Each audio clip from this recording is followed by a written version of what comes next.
தன்னை முதலமைச்சராக பார்க்க தனது மாமியார் ஆசைப்பட்டார் என்று சமீபத்தில் நடந்த ஒரு கூட்டத்தில் நெகிழ்ச்சியுடன் கூறிய சரத்குமார் தற்போது திடீரென பாஜகவில் ஐக்கியமாகியுள்ளார்.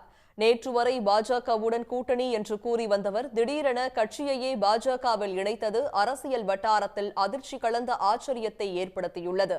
28 வருடத்திற்கும் மேல் அரசியலில் உள்ள சரத்குமார் கடந்து வந்த பாதை, இதுவரை எந்தெந்த கட்சிகளில் இருந்துள்ளார், எந்தெந்த கூட்டணிக்கு மாறியிருக்கிறார் என்று பார்க்கலாம்.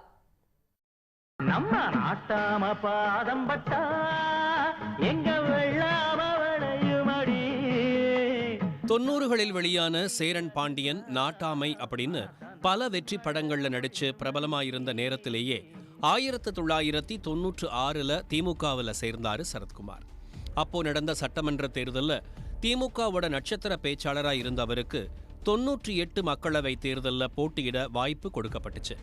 அதுதான் சரத்குமார் போட்டியிட்ட முதல் தேர்தல். ஆனா அதுல தோல்வியடைஞ்ச சரத்குமாருக்கு ராஜ்யசபா சீட் கொடுத்துச்சு திமுக.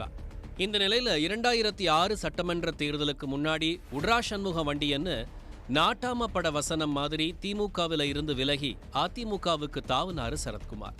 தன்னோட மனைவி ராதிகாவோடு அதிமுகவில் சேர்ந்த சரத்குமார் அந்த கட்சிக்காக சுத்தி பிரச்சாரம் செஞ்சாலும் 2006 ஆட்சியை இழந்தது அதிமுக. இந்த நிலையில ராதிகாவை கட்சியை விட்டு அதிமுக தலைமை நீக்கினதுனால கோபமடைஞ்ச சரத்குமார் அடுத்த ஒரு மாசத்துல அந்த கட்சியில இருந்து விலகினார். இனிமே எந்த கட்சிக்கு போலாம்னு யோசிச்சுட்டு இருந்த அவரு தனியா கட்சி தொடங்கலாம்னு முடிவு பண்ணி 2007 தொடங்கின கட்சி தான் அகில இந்திய சமத்துவ மக்கள் கட்சி.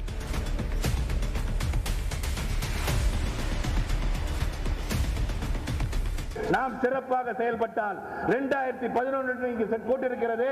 அந்த 2011 234 நமது என்ற சூழ்நிலை உருவாக்க முடியும்.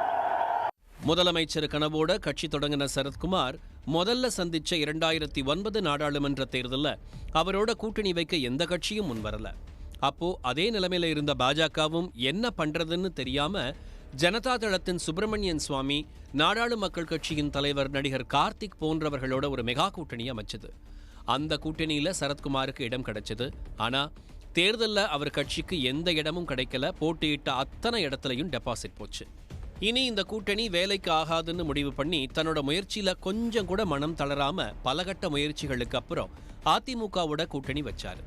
ரொம்ப வருஷம் கழிச்சு அதிமுக பக்கம் வந்திருக்க சரத்குமாருக்கு 2011 தேர்தலில் 2 தொகுதியை ஒதுக்குனாரு ஜெயலலிதா. அவர் கட்சி சார்பா சரத்குமார் தென்காசியிலும் எர்ணாவூர் நாராயணன் நாங்குநேரியிலும் வெற்றி பெற்றாங்க. இதுக்கு அடுத்து வந்த நாடாளுமன்ற தேர்தலில் அதிமுக கூட்டணியிலேயே நீடிச்சாரு சரத்குமார். நல்லா தான் போயிட்டு இருக்குன்னு நினைக்கும் போது சமத்துவ மக்கள் கட்சியிலிருந்து விலகிறதா அறிவிச்சாரு எர்ணாவூர் நாராயணன்.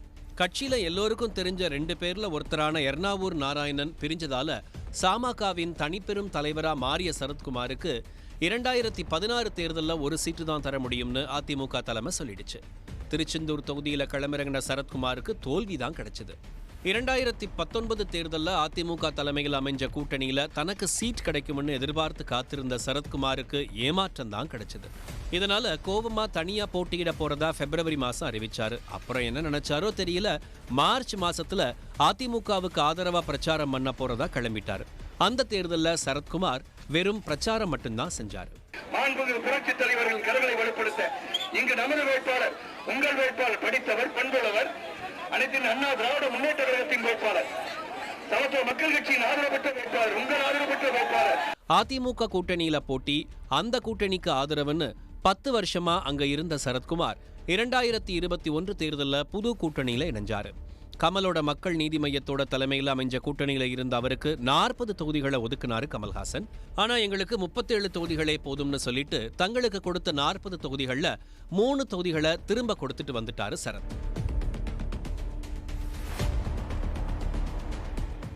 2025 அதிகமான இளைஞர்கள் நாடு இந்தியா என்ற கருத்து கணிப்பில் சொல்லும் போது அந்த இளைஞனை வழிநடத்த போகிறாயா இல்லையா? வருங்கால சமுதாயம், வருங்கால இளைஞர்கள் எதை நோக்கி பயணிக்க வேண்டும்? இதுதான் மாற்றம். அந்த மாற்றத்தை கொடுக்கின்ற தைரியம் ஒன்று இருக்க வேண்டும். இந்த தேர்தலில் சரத் போட்டியிடாத நிலையில போட்டியிட்ட எல்லா தொகுதிகளையும் டெபாசிட்டை இழந்துச்சு சமத்துவ மக்கள் கட்சி. இந்த தோல்விகளால 3 வருஷமா ஓய்வில் இருந்த சரத்குமார் கடந்த டிசம்பர் மாசம் நெல்லையில கூட்டின கட்சி கூட்டத்துல தன்னை முதல்வரா பார்க்கணும்னு தன்னோட மாமியார் ஆசைப்பட்டதா நெகிழ்ச்சியா பேசினாரு. நான் எங்க மாமியாருக்கு கீழே விழுந்து அடிபட்டு போச்சு. அவங்கள பார்க்க போனேன். என்ன அடிபட்டுச்சேன்னு போய் பார்க்க போனேன். ஐயா, நான் உங்களை வந்து எப்போ முதலமைச்சராக பார்ப்பேன்னு கேட்குறேன். முதல் கேள்வி 85 வயது ஆகிவிட்டது அவர்களுக்கு. ஆனா 2 மாசத்துல நிலைப்பாட்டை மாற்றிக்கொண்ட சரத்குமார் தனக்கு முதல்வர் ஆகணும்னு ஆசை கிடையாதுன்னு பிப்ரவரியில சொல்லியிருக்காரு. ஆனா அமர வேண்டிய இடத்துல அமருவேன்னு தெரிவிச்சிருக்காரு. என்னோட உழைப்பு வந்து ஏதோ சாதாரணமாக இன்னைக்கு வந்து கட்சி துவங்கி நாளைக்கு முதலமைச்சரான எண்ணம் எனக்கு கிடையாது. நான் வந்து என்னை பொறுத்த வரைக்கும் நான் உழைச்சிக்கிட்டே இருக்கேன். அந்த உழைப்பு தெரிகின்ற காலம் கணிந்து வருகிறது. நீங்கள் பார்ப்பீங்க, ஒரு நாள் நான் வந்து எங்கே போய் உட்காரணும் அங்கே உட்காரணும்னு உங்களுக்கு தெரியும். அப்போ இப்படி போயிட்டு இருந்த நிலைமையில வர நாடாளுமன்ற தேர்தலில் பாஜக கூட்டணின்னு அறிவிச்சாரு சரத்குமார். அறிவிப்போட நிக்காம பாஜக அலுவலகம் போய் கூட்டணி பேச்சுவார்த்தையும் நடத்தினாரு. பேச்சுவார்த்தைக்கு அப்புறமா வெளியே வந்தவரிடம் எத்தனை தொகுதிகளில் உங்க கட்சி நிக்கும்னு கேட்டப்ப உரிய ஆலோசனைக்கு அப்புறமா அறிவிப்பு வெளியாகும்னு சொன்னாரு. பாரதிய ஜனதா கட்சியுடன் கூட்டணியில் நாங்கள் பயணிக்கிறோம் என்று சொன்ன பிறகு முதன்முறையாக கமலாலயம் வந்து ஸ்டேட் பிரசிடென்ட் அண்ணாமலை அவர்களையும் அவர்களை சார்ந்த அனைத்து முன்னோடிகளையும் சந்திக்கின்ற வாய்ப்பு கிடைத்தது. இன்றைக்கி வந்து ஒரு கேர்டசி கால்னு சொன்னால் ஒரு மரியாதை நிமித்தமாக ஏற்கனவே பேசி பயணிப்பதாக முடிவு செய்து பாரத பிரதமர் மோடி அவர்களை 3ஆம் முறையாக வெற்றி பெற செய்ய வேண்டும் என்ற ஒற்றை நோக்கத்தோடு பயணிக்க வேண்டும் என்ற கருத்தை மட்டும் நாங்கள் பகிர்ந்து கொண்டிருக்கின்றோம். அதுக்கான கடுமையான உழைப்பை நாங்கள் தருகிறோம் என்பதை உத்தரவாதமாக கொடுத்து இன்று மரியாதை நிமித்தமாக அமர்ந்து பேசிவிட்டு மற்றவைகளெல்லாம் நாளை மறுநாள் கலந்து பேசிய பிறகு இருதரப்பும் கலந்து பேசிய பிறகு எப்படி இந்த தேர்தலை நாம் சந்திக்கிறோம் என்பதை நான் தெளிவாக கூறுவேன்.